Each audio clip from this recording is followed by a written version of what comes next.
It all started with me being the one to notice. We were 6, sitting around that campfire, but I just knew, we'd only left home with 5. That 6th guy, he just appeared somewhere along the way. When, where, how, your guess is as good as mine.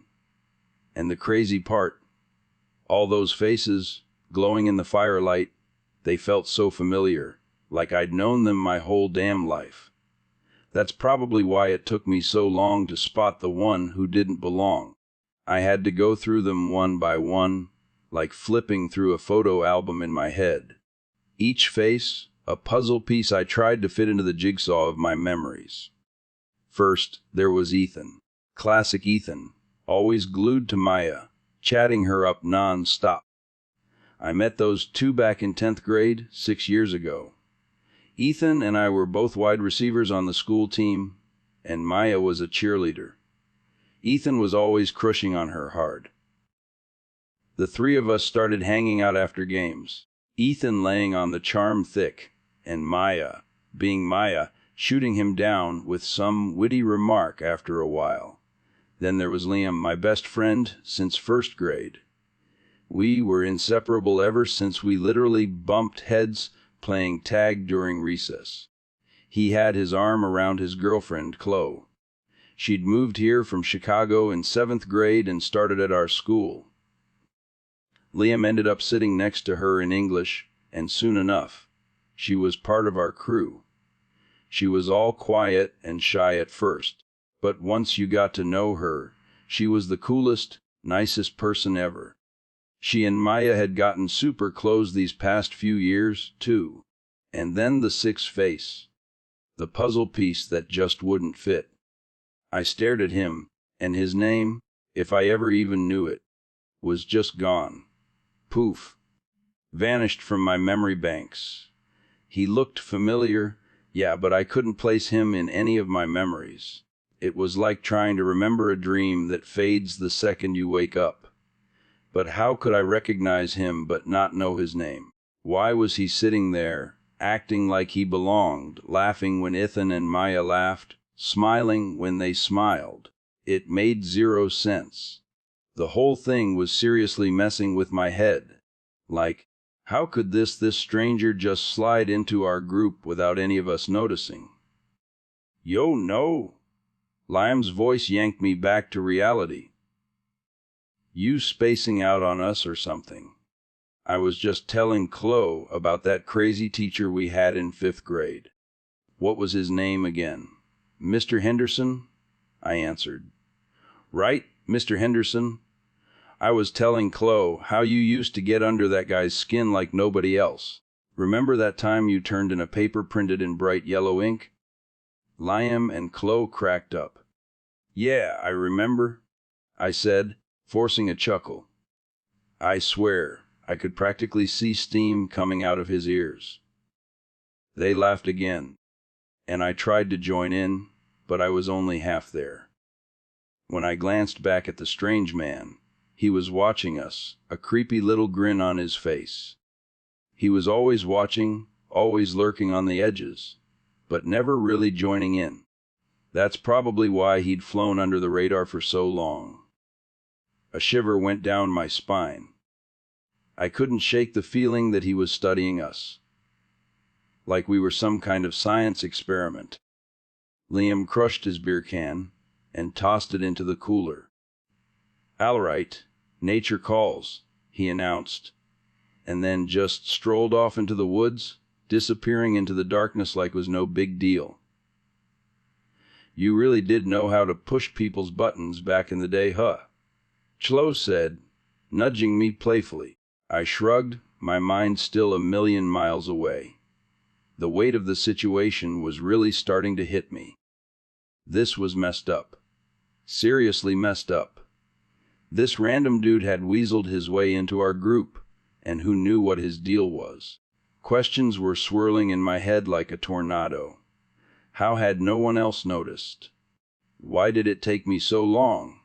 Was I losing it? Did I have some weird amnesia, and this was just a friend I'd forgotten about? What the hell was going on? The strange man suddenly stood up, kind of jerkily. "Gotta go too," he mumbled, his voice weirdly lispy.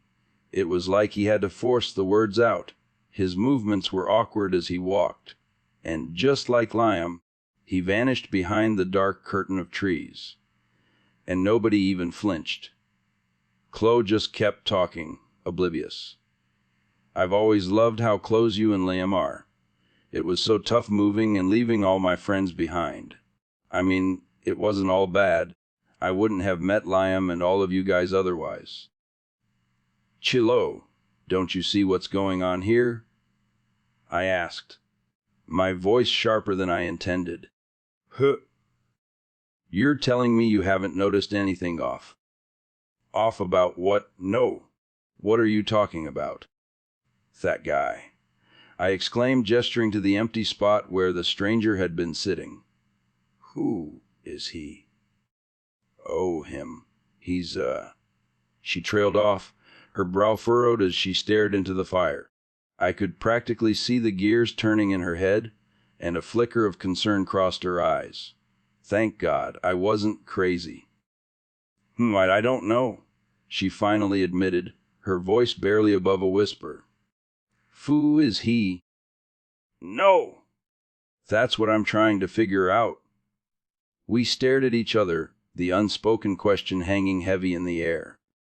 "Maybe," Chloe started, but then a blood-curdling screech ripped through the night. It sounded like some kind of giant, injured cat, only 100 times more terrifying. The sound sliced through our conversations, leaving a thick, suffocating silence in its wake. Even the crackling of the campfire seemed to hush. The woods were deathly still. What the fuck was that? Ethan finally broke the silence, his eyes wide. "I don't know," Maya whispered, her voice trembling.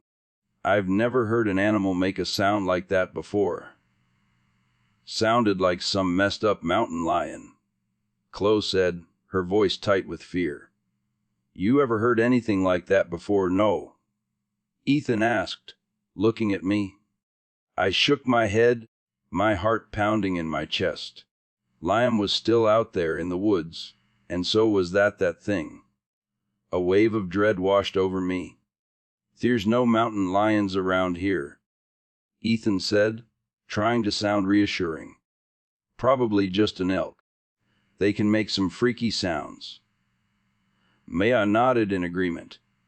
Chloe bit her lip, her eyes darting nervously towards the dark tree line. "Yeah, it's probably nothing," I said, mostly to reassure Chloe, but I wasn't so sure myself. Ethan and Maya had started talking again, their voices low, when the strange man stumbled back out of the woods. They didn't even glance at him. I was praying they would have noticed him by now, but they were oblivious to him. The strange man grabbed a beer from the cooler. He fumbled with the tab, like he'd never opened a can before. Finally, he popped it open, sat back down, and continued to stare at Ethan and Maya, that same thin, unsettling smile plastered on his face. He never even took a sip.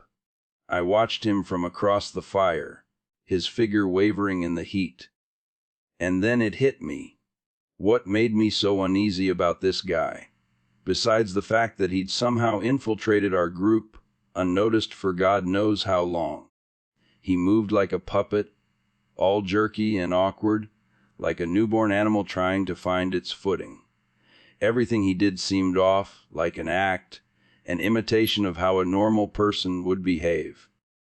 I should have realized it then, should have seen that this man was not quite a human.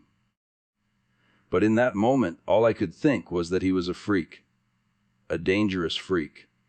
I thought about calling him out, right then and there, demanding to know what the hell he was doing here. But honestly, I was scared. I had this sickening feeling that he was some kind of psycho killer, and I had no idea how dangerous he was, or if he was armed. The last thing I wanted was to push him into doing something that would get us all killed. And as the minutes ticked by with no sign of Liam, My fear turned to anger. I became convinced that this guy had done something to him. I watched him, imagining him plotting and planning, picking out his next target. And that anger started to boil over. I had to stop him.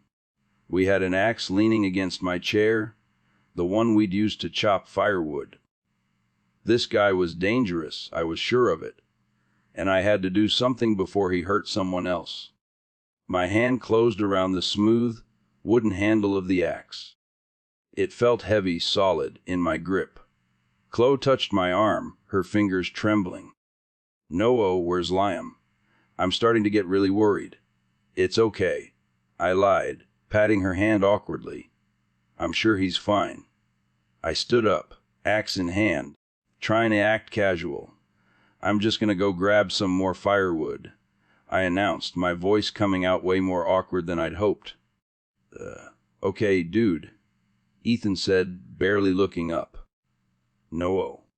Chloe's voice wavered. Speaking up was a mistake.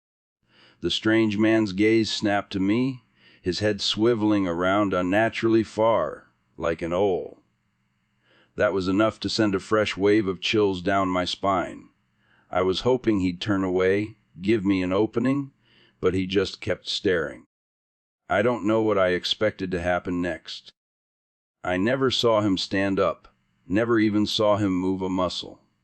But 1 second he was sitting there, and the next he was right in front of me, inches from my face. It was like he'd teleported. A metallic smell hit my nostrils, sharp and pungent.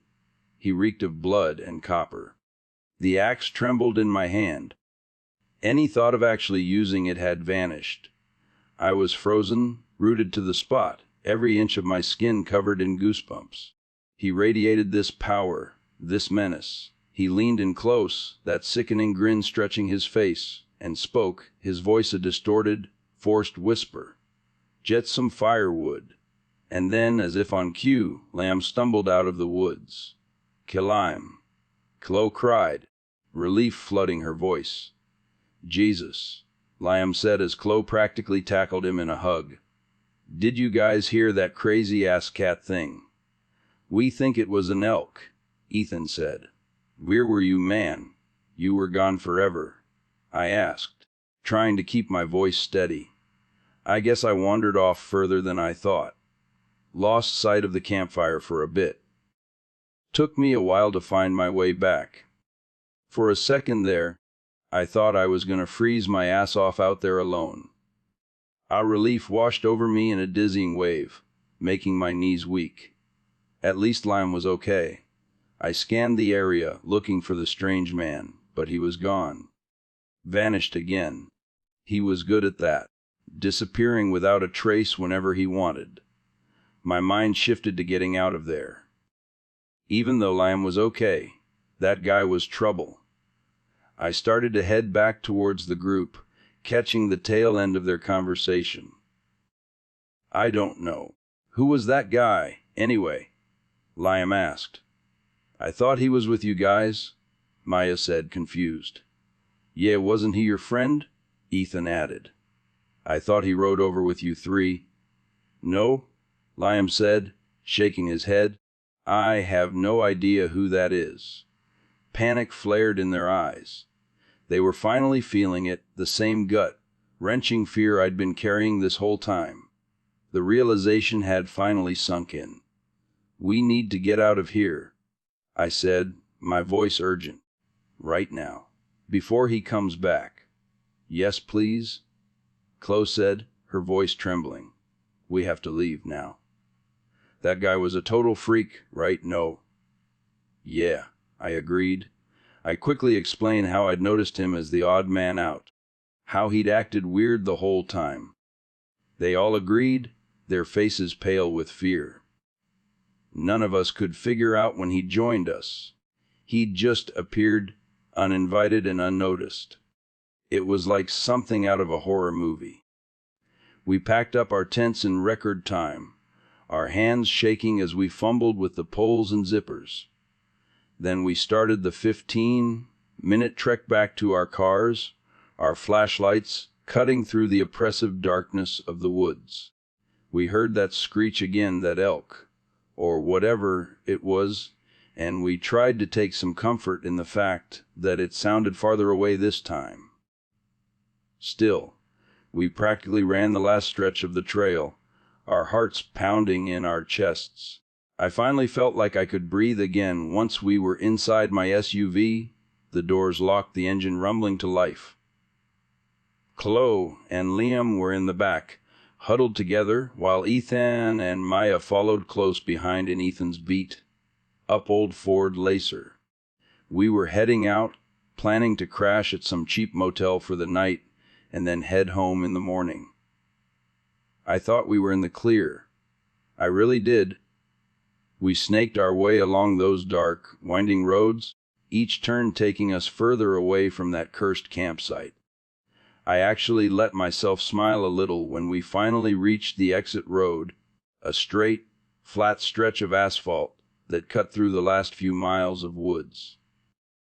Freedom. I pressed down on the gas pedal, eager to put as much distance as possible between us and that place. Ethan must have been feeling the same way, because he was riding my bumper pretty close. I remember thinking, at least we'd have one hell of a story to tell after all this.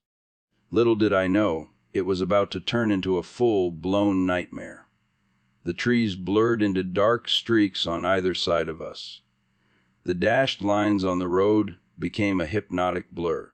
My headlights seemed to barely penetrate the inky blackness ahead, and the speedometer needle crept steadily upwards, pushing past 100 mph. I don't know what possessed me to go that fast, and I wish to God Ethan hadn't followed my lead. It was a mistake, a terrible, fatal mistake. And then he was there, standing in the middle of my lane. The strange man. He'd just appeared, stepping out from behind a tree as if he'd been waiting for us. I slammed on the brakes, but it was too late. Way too late. The next few seconds happened in a sickening slow-motion sequence, like a slideshow of horror. Tires screamed, a desperate, high-pitched wail that echoed through the night. The smell of burning rubber filled the air, thick and acrid. The strange man folded over my hood, like a rag doll, and then he was airborne, flying down the road. He skated across the pavement on his back, moving with an unnatural, almost graceful speed, like he was gliding on ice. More screeching tires. Ethan's car, right behind me, swerved violently, fishtailing wildly in the opposite lane. He fought it, I could see him wrestling with the wheel, and for a split second, I thought he was going to pull it out. But then, the car hooked right, straight towards the trees. The sound of the crash was indescribable.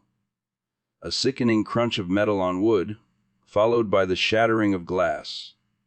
Ethan's car slammed into a tree, driver's side first, the impact sending a shower of debris, glass, metal, plastic flying through the air like deadly confetti. The car bounced off one tree and slammed into another, this time passenger side first. The front light exploded in a burst of sparks, and the entire passenger side crumpled inwards, sending a wheel bouncing off into the darkness of the woods. The car, a mangled, twisted wreck, finally came to a rest. Chloe was the first one out of my SUV, screaming Maya's name, her voice raw with terror. Liam scrambled out after her, and I was right behind them, my legs moving on autopilot, my mind numb with shock. It felt like I was moving through a dream, or maybe a nightmare. Everything seemed unreal, muffled, like I was watching it all happen through a thick pane of glass. I floated across the asphalt, my feet barely touching the ground, as Chloe and Liam sprinted towards the steaming wreckage, the horrific scene dimly illuminated by my SUV's one remaining headlight. There are two screams I'll never forget as long as I live. They're seared into my brain, and I know I'll hear them echoing in my nightmares until the day I die. Even if I get Alzheimer's, I know the last thing to go will be these screams. The first one I heard when I was 13. It came from my mom, a raw, guttural wail that filled our house, bouncing off the walls.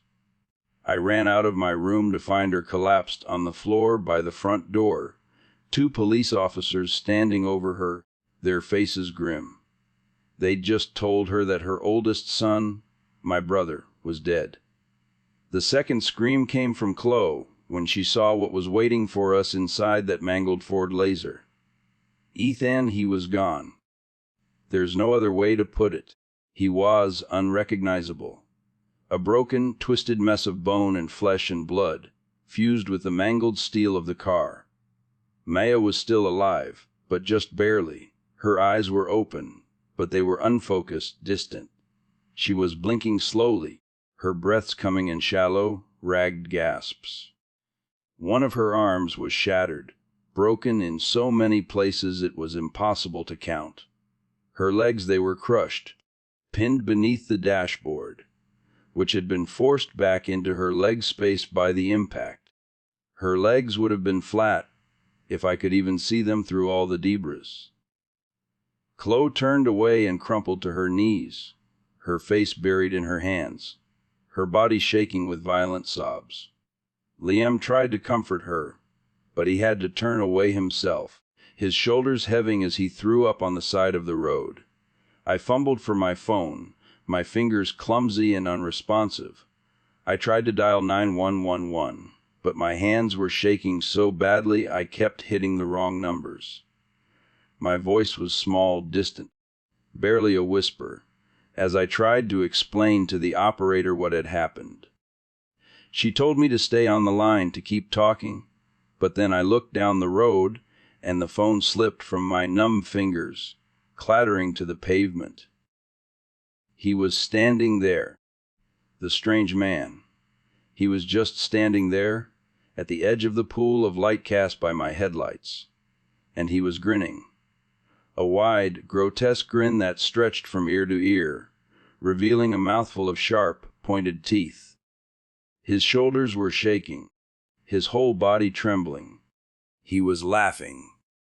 The son of a bitch was actually laughing. If I hadn't been in complete and utter shock, I would have gone after him right then and there. I would have ripped his heart out, if he even had one, and stomped it into the dirt. But all I could do was stare, my mouth hanging open, tears stinging my eyes. And then he started to walk towards the woods. I watched him go, and as I watched, I saw him change. I saw it. I know I did. This wasn't a trick of the light or some figment of my imagination. This was real. I saw him shapeshift. I saw its true form. We weren't dealing with some ordinary psycho that night. After countless hours of research, fueled by nightmares and an insatiable need for answers, I believe I saw what others have called the goatman. Uneven, twisted horns jutted out from its head. Its snout was long and grinning, filled with rows of razor-sharp teeth. It walked upright like a man, but with that same awkward, unsettling gait. And then it was gone, swallowed by the darkness of the woods. It's been 8 months since that night. 8 months of hell. I've only seen my friends a handful of times since then. Our friendships, once so strong, are now shattered, fractured beyond repair. All we are to each other now is a stark, painful reminder of that night. Ethan is dead. Maya survived, but she lost both of her legs and one of her arms. She's a triple amputee. Chloe and Liam broke up. And me? I'm a wreck. I haven't shaved or cut my hair in months. I spend every night fueled by caffeine and terror, researching that thing I saw in the woods. The goatmen. I'm going back to those woods. I swear to God I'm going back. I'm coming for the goatmen, and I'm not stopping until one of us is dead. The months after the accident were a blur of grief, guilt, and a growing obsession. The police investigation, as far as I could tell, went nowhere. They ruled it an accident, a tragic case of reckless driving. They found no trace of the thing that caused it all. Of course they didn't. How could they explain something that shouldn't even exist? I tried to tell them, tried to explain what I saw, but they just looked at me with pity, chalking it up to shock and trauma. Maybe they were right. Maybe I was just losing it. But deep down, in my gut, I knew what I saw was real. My days were spent replaying the accident in my head, each time hoping for a different outcome, a way I could have prevented it all. My nights were worse. Sleep was a battlefield filled with twisted metal, the screech of tires, and Chloe's heart-wrenching screams. And always that grinning face, lurking in the shadows. I barely saw Liam or Chloe. We tried, a few times, to get together to talk, to maybe find some kind of solace in our shared trauma. But it was no use. Every meeting ended the same way: awkward silences, averted gazes, and the unspoken truth hanging heavy in the air. We were ghosts of our former selves, haunted by the memory of that night, unable to move on. My parents worried, of course. They saw the dark circles under my eyes, the way I'd lost weight, the way I'd become a recluse, holed up in my room, surrounded by books and articles about cryptids, folklore, and anything else I could find on the Goatman. They tried to get me to see a therapist, but I refused. What was the point? How could I explain to some shrink that I was being hunted by a mythical creature? They'd lock me up for sure. So I kept digging, diving deeper into the rabbit hole of the unexplained. I found old newspaper clippings, dusty library books, and obscure online forums, all filled with tales of similar creatures, cited in different parts of the country throughout different times in history. The descriptions varied, but the core details were always the same: the horns, the grin, the unsettling, inhuman way it moved, and the fear, always the fear. The more I learned, the more convinced I became. This wasn't just some random monster. This thing, this goat man, it was something else. Something ancient and evil, and it had chosen us. The local library became my second home.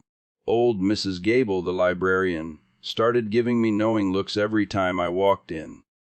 I probably looked like a madman, with my wild hair, bloodshot eyes, and the stacks of books on the occult and paranormal that I devoured. One day, I stumbled upon a faded, leather-bound journal tucked away in the back of the local history section.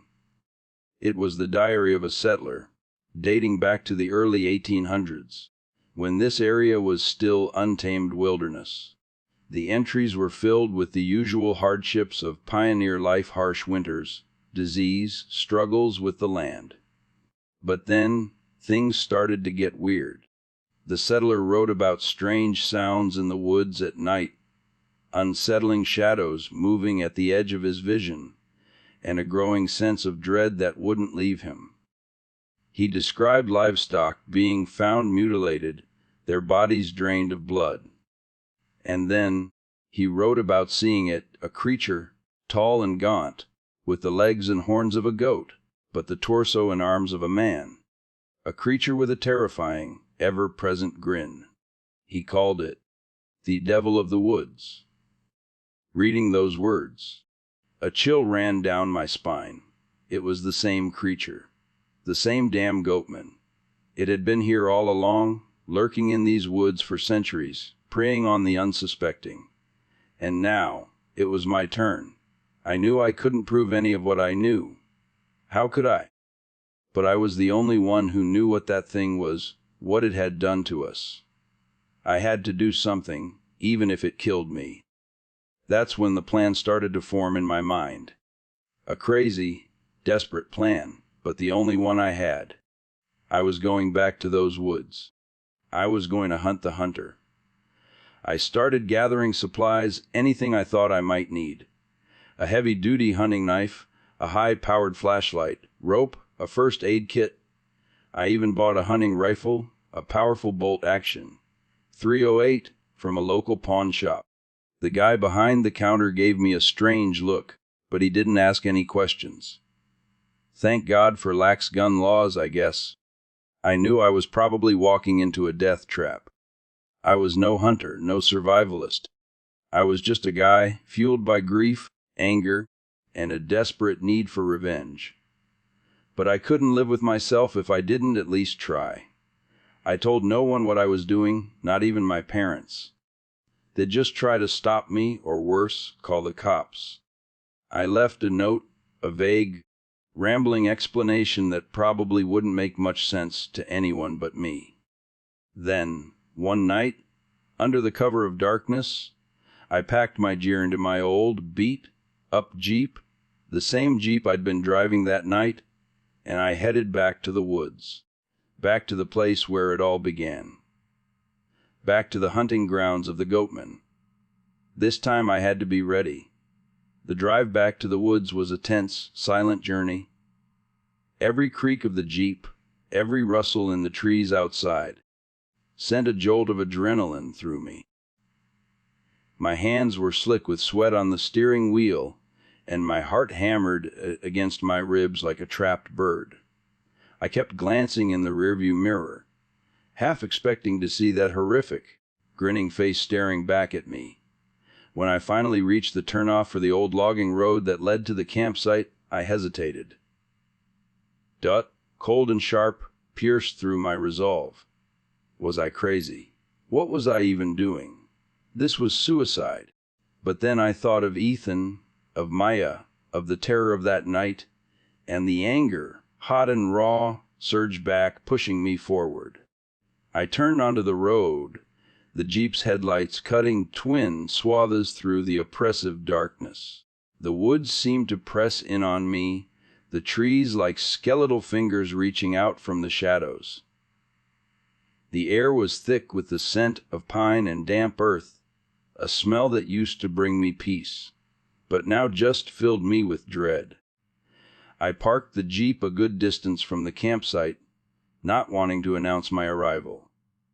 I grabbed my gear, the weight of the rifle a cold comfort in my hands.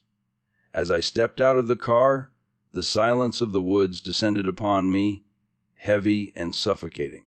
It was a silence so profound it felt like a physical presence, broken only by the frantic thumping of my own heart. I made my way through the trees, moving slowly, deliberately, trying to make as little noise as possible. Every snap of a twig, every rustle of leaves underfoot, sounded deafening in the stillness. My senses were on high alert, every nerve ending screaming. I scanned the darkness, my flashlight beam dancing across the trees, searching for any sign of movement, any hint of that terrifying presence. The campsite was just as we'd left it, a ghost of our shattered friendship. The charred remains of the campfire, the scattered beer cans, the crumpled tents, all frozen in time, a monument to our loss. I felt a pang of sadness, a longing for what we'd had, for what we'd lost. But I pushed it aside. I had a job to do. I spent the next few hours setting up, if you could even call it that. I wasn't a hunter. I didn't know how to track. All I could do was wait and hope the goatman would come back to its hunting ground. I found a spot near the edge of the clearing, nestled among a thick stand of trees, where I had a decent view of the campsite, but was still relatively concealed. I cleared a small area of debris, just enough to sit comfortably, and settled in for the long wait. The hours crawled by. The darkness seemed to deepen, the silence growing more oppressive. Every shadow seemed to move, every sound was amplified. I fought to stay awake, to stay alert, my grip on the rifle tightening with every passing minute. Doubt gnawed at me. What if it didn't come back? What if I was just wasting my time chasing a ghost? Then I heard it, a low, guttural growl coming from somewhere deep in the woods. It was a sound that seemed to vibrate in my very bones, a sound that spoke of ancient evil and primal hunger. My blood ran cold. It was here. The growl came again, closer this time. I could hear the snap of branches, the rustle of leaves, getting closer and closer. My heart was pounding so hard I thought it would burst out of my chest. My breath came in ragged gasps. And then it stepped into the clearing. The goatman. It was even more terrifying in person than in my nightmares. Taller than any man I'd ever seen, its body a grotesque mockery of the human form. Its legs were thick and powerful, ending in cloven hooves that dug into the soft earth. Its torso was lean and muscular, covered in coarse, dark hair. And the head was the stuff of nightmares. The curved horns, sharp and menacing, the long, goat-like snout, and that grin, that sickening, ever-present grin, filled with rows of razor-sharp teeth. It stood there, at the edge of the clearing, its eyes, two burning coals of hatred, fixed on me. It knew I was here. It had been expecting me. We stared at each other for what felt like an eternity. Two predators locked in a silent battle of wills. Then, with a speed that belied its size, it charged. I raised the rifle, my hands shaking, and fired. The shot echoed through the silent woods, shattering the stillness. The bullet hit the goatman in the shoulder, and it stumbled, a roar of pain and rage erupting from its throat. But it didn't go down. It kept coming. I fired again and again, each shot hitting its mark, but the creature seemed unfazed. It was as if my bullets were nothing more than pebbles against its thick hide. It was on me in an instant. The rifle was knocked from my hands, and I was thrown to the ground, the wind knocked out of me. I scrambled back, trying to put some distance between us, but it was too fast. It lunged, its claws raking across my chest, tearing through my clothes, drawing blood. The pain was excruciating, but I forced myself to ignore it. I rolled away, dodging another swipe of its claws, and grabbed the hunting knife from my belt. It was my only chance. We circled each other, a deadly dance of predator and prey. The goatman was wounded, bleeding, but it was still incredibly strong, incredibly fast. I knew I couldn't match its strength, so I had to be smarter. I feinted to the left, then dropped to the ground, rolling under its legs. As it turned, I lunged, driving the knife deep into its thigh. The goatman roared again, a sound of pure agony, and this time it staggered, its leg buckling beneath it. I seized the opportunity, scrambling to my feet and plunging the knife into its chest, again and again, until the blade struck something hard bone. The creature stumbled backward, its eyes wide with surprise, then it collapsed, its massive body hitting the ground with a sickening thud. It lay there, twitching, its breath coming in ragged gasps. The burning hatred in its eyes slowly faded, replaced by a look of what? Fear. Acceptance. I stood over it, the bloody knife still clutched in my hand, my body trembling with exhaustion and adrenaline. It was over. It was finally over. I don't know how long I stood there, just staring at the lifeless body of the creature that had haunted my nightmares for months. The first rays of dawn were beginning to break through the trees, painting the sky with hues of pink and orange, when I finally moved. I buried the goatman deep in the woods, far from the campsite, far from any place where it could be found. I didn't want anyone else to have to face this horror. It was my burden to bear, my secret to keep. As I walked back to my jeep, the rising sun casting long shadows through the trees, I felt a sense of peace, I guess. It wasn't a happy ending, not by a long shot. Ethan was still gone, Maya's life was forever changed, and I would carry the scars, both physical and emotional, for the rest of my days. But I had faced my fear. I had confronted the darkness, and I had survived. And in the end, maybe that's all that matters. The woods are still there, and sometimes, when the wind is just right, I think I can still hear that low growl, a reminder of the evil that lurks just beyond our sight. But now I know its name, and I know that even in the darkest of places, hope, however fragile, can still bloom. And sometimes, just sometimes, that's enough to keep you going. The goat man was dead, but I knew somehow that this was not the end of its kind. I had won the battle, but the war was far from over.